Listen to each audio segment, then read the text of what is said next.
Hi, it's been around about a year since we last spoke about local SEO, so today I'm going to look at some of the updates that have occurred since we last did a video on this subject and give you some of the top level information that you guys need to understand and know is going on from an online business point of view. So the main update that we've seen with local SEO has been the now infamous Pigeon update from Google. Now this went live in the United States around about, I think it was June, July 2014. And as you can imagine with all Google updates, people are expecting big things from this, big changes, mainly on the back of the impact that the likes of Penguin and Panda had. But the Pigeon update was more to do with providing you with even more local results than you had before. So for example, if you were searching for a localized term or a term that had local intent within it, the information that you were given back by Google was going to be even more focal to the area that you were searching from. Now this went live in December in the UK, and the impact that we've seen to date hasn't been that big, but we are starting to see that the results are starting to slowly scroll out, and we are starting to see the impact that we were seeing in the US. So as I've mentioned there, the idea is that the information that you're going to receive is going to be far more local to you than it was before. So for example, if we were searching for dentists in Fareham, what you would find, particularly in Google Maps, is the dots would probably be sprayed all over the place within the Fareham area.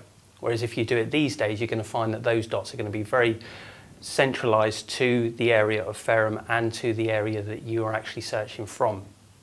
If you remember that Google now knows exactly where you're searching from based on your IP. So the idea is that the information is now going to be far more local than it was before. And the other change that we're going to start seeing as well is the change to the 7-pack or the 5-pack in the local results, where you would see the local listings more often than not towards the top of the search results. These are now going to start being brought down to only 3 results. So as you can tell, making sure that you're locally optimized is going to be more important than ever before. What we're also going to start seeing are profiles like Yelp and Yale.com. These are now going to start ranking far more highly than they used to.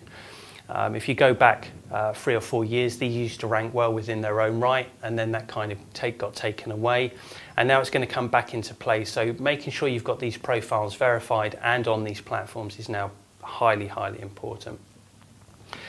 And the other change that we're also going to see is the change to your Google Plus profiles page. This now comes under the umbrella of Google My Businesses. And this is like a central point for where you set up your profile now within Google Plus. So first things first, what should you be doing in 2015 to make sure that you are found locally?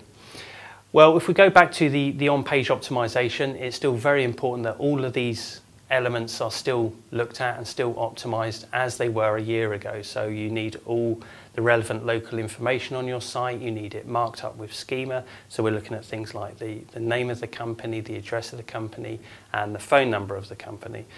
And these need to be consistent across all profiles that you have online. If you make any changes to any other profiles with the way that your address is set out, then that's going to cause conflict of interest, and you might not get the citation or the strength that you need from these external profiles. Make sure that your Contact Us page is completely up to date as well and has all the relevant information there.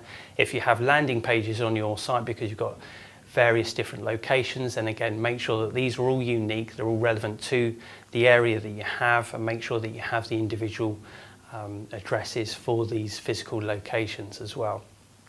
And as I touched on there as well, the profiles are very important. You still need to make sure that you're on the likes of Yelp and Yale.com. Make sure that these profiles are completely filled up as much as you can, and make sure that you verify them as well. So nothing's changed there. Make sure as well that they're all branded up. But if we go back to the Google platforms, and it used to be Google Plus Places, and then it used to be Google Plus Business, and now it's Google Plus My Businesses. So this is now kind of like the focal place that you need to set up your profile, and this will kind of manage everything that you've got within Google Plus, if you like. And not much has changed with regards to the information you need to add to these profiles. It's still all the relevant information. You still need to fill in all the fields that Google provides to you, because the more information you give to Google, the better this is going to be for you guys. So what we're looking at is making sure that your company name is consistent with the one that you've got on your website. Make sure that the description is filled out and is optimized and is relevant to what you are offering. And most importantly, make sure the category that you add your profile to is highly relevant to the one that you are trying to focus on. Don't go for a very, very generic one. If you can really bullet it down into the exact category that you are relevant to, then make sure you do that. Phone number, again, make sure that that is consistent with the one that is on your website. Make sure this is a local phone number as well. If you've got a business phone number like an 0845 number, make sure that the local one, if you're going for your local audience, is also present, and make sure that's on your Google My Business profile. You've got the option to add your opening hours as well. Make sure you add that. Again, that shows that you've got an actual genuine presence there, as does adding photos as well. This gives also the human side of things. It also gives a very visual side of things. And this, again, gives Google more information about you.